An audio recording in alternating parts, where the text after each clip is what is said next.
What are the best homebrew D&D 5e rules that you use in every campaign? Interactive rules for traps. The one that I recommend for every DM in every game is called the click rule, and it goes something like this. Whenever someone triggers a trap, I say click. Before telling the party what the effects of the trap are, or asking them to make saves, I allow each member of the party to tell me what they are doing. Examples: I hit the deck, I throw up my shield, I shove Ugin out of the way, I use my bonus action to cast Misty Step, and I use a sorcery point to quicken it to instantaneous speeds. Depending on what the player says, I might offer advantage or disadvantage, or a variety of other effects or benefits. This has led to some really fun moments, where a player has had an insane reaction, or done the exact wrong thing, like diving face down onto a pit trap, but most importantly, it makes the party feel more invested in the outcome of a trap. It does lead to some moments where I have to make some quick adjudications. Now my players look forward to encountering traps like they do with a difficult combat encounter. Traps are fun and interactive instead of just an HP tax to soften the players before the big bad. There are other rules that I occasionally use for making traps, but the click rule is now my standard in every game, and it is easy to implement in prepackaged modules without much overhaul. The glancing blow. If an attack is rolled and exactly meets the AC of the target, it is considered a glancing blow and deals half damage. Next is aesthetic penalty. Essentially, if the player flavors doing something like, I spin around, dive over the flailing tentacles, and whip shot my way to point B, as long as they would have the same result as I go to point B, they aren't forced to roll additional saves, like acrobatics. Otherwise, a lot of dungeon masters are like, you try to do this cool thing, but rolled a 10, and so now you're prone, and your enemy is going to absolutely murder you, which of course puts anyone off from doing cool stuff. A good example of this was when I had a vampire character who, through shenanigans, gained the innate ability to cast dark vision. He was a barbarian. I did not want to make him spellcastery, so I flavored it as he would dab the character with his blood, and that was what bestowed the power. Mechanically, it worked as usual, but I didn't have to have my low-intelligence barbarian suddenly throwing spells. Falling with style. If you are a creature that has a fly speed, but you are somehow forced to fall, you subtract your fly speed from the fall height when accounting for damage. Momentum. If you've moved more than 30 feet towards a target in order to do a melee attack in one round, you add 1d4 bludgeoning for every additional 10 feet it took to get there. First up is the Yarzan rule. A while back, I found the Yarzan rule in a Reddit thread and absolutely stole it. If you are running combat encounters often, it is a bit of a lifesaver.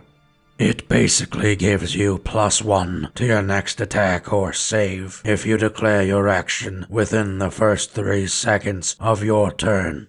This keeps players focused and speeds up combat. I have no idea why it is called the Yarzan rule. We tend to call it the DB, or decisiveness bonus. The silver standard. Gold is worth 100 silver. Silver is worth 100 copper. Most non-magic gear has its price converted to silver, so a 50 gold coin sword is 5,000 silver. Not massively realistic, but it increases the worth of gold, creates separation between regular and magic items, and makes copper and silver more usable early game. Bonus action slots. Each player has 3 slots that can be accessed and used as a bonus action. Some of my players prefer the drink potions as an action rule. Others prefer the homebrew potion equals bonus action rule. This is my middle ground. It's basically representative of keeping stuff in your pockets rather than in your pack to more quickly access them. I don't always use these, but they crop up in our party games pretty often. Start every session with inspiration. Fall damage is 1d10 per 10 feet instead of 1d6. Mounts are proficient in light armor for barding. Everything else requires downtime.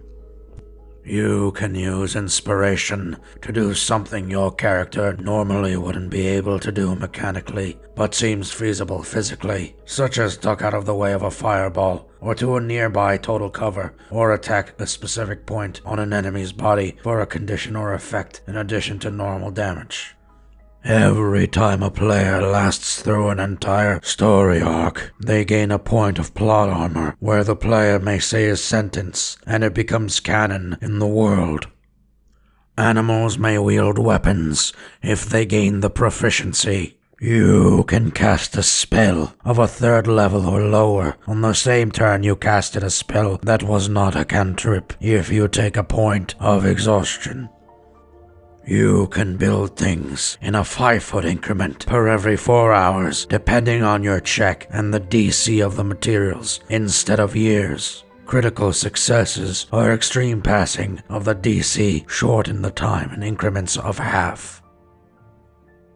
You only have to roll a skill check if the action is difficult or being contested. Otherwise, if you want to tell that new adventurer that the town is plagued by ghosts, there is no deception check. The player or NPC can choose to believe you or not believe you.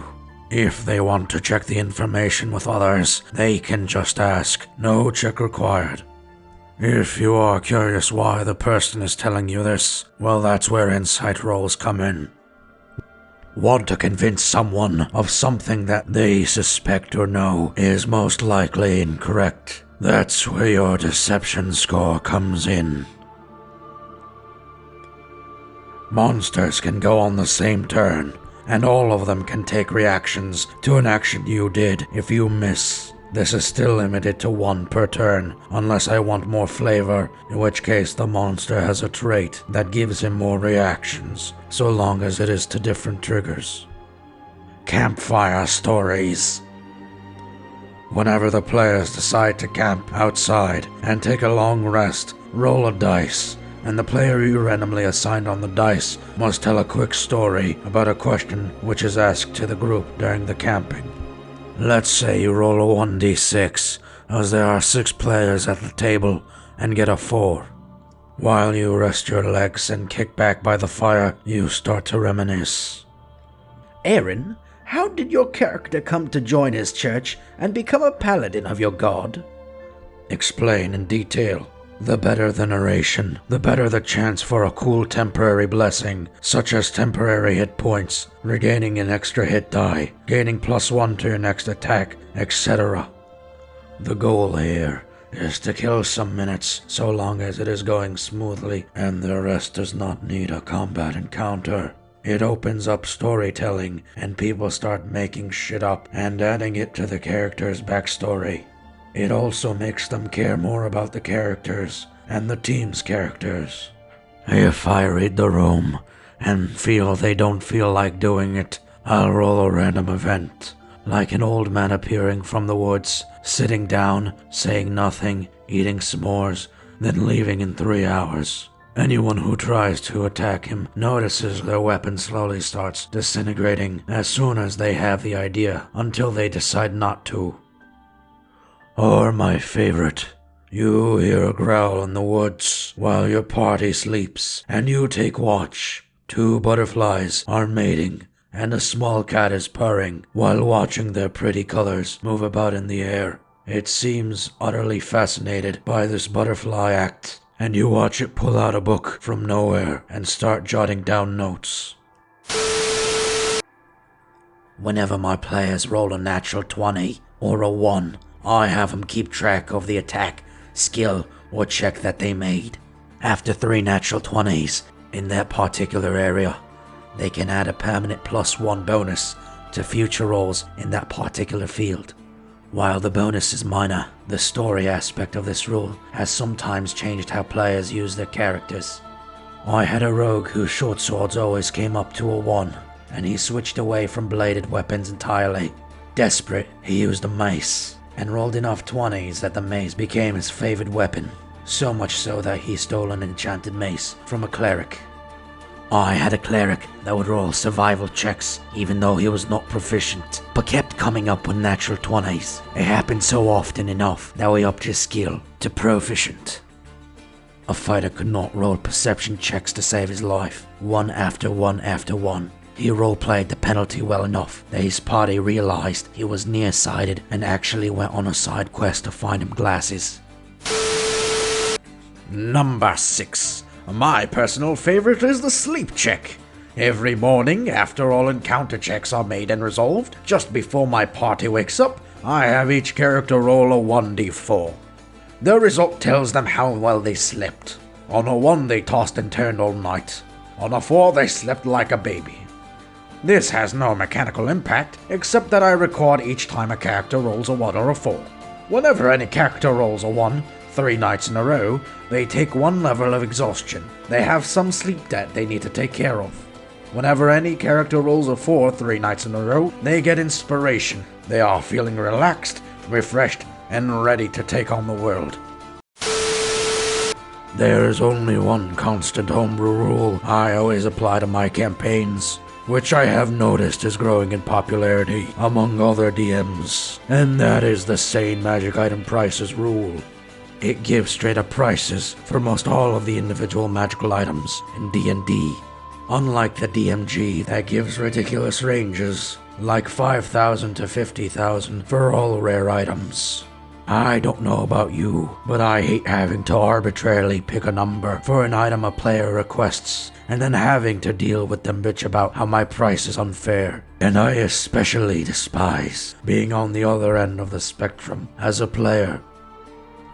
This rule makes everything so much easier, both as a player and a DM, and to be honest, it's a lot more fair and objective. And if you are a DM that thinks it's better that you arbitrarily pull numbers out of your ass, ask your players before the start of the campaign which method they would prefer. And if your players prefer your methods, then I want you as a DM just saying smiley face. A very special thanks to Joshua Clute, Stephanie Smith, Shaun Telford, Jeff Lafountain, Joe Parish, Jacob Straus, and Nate Kordik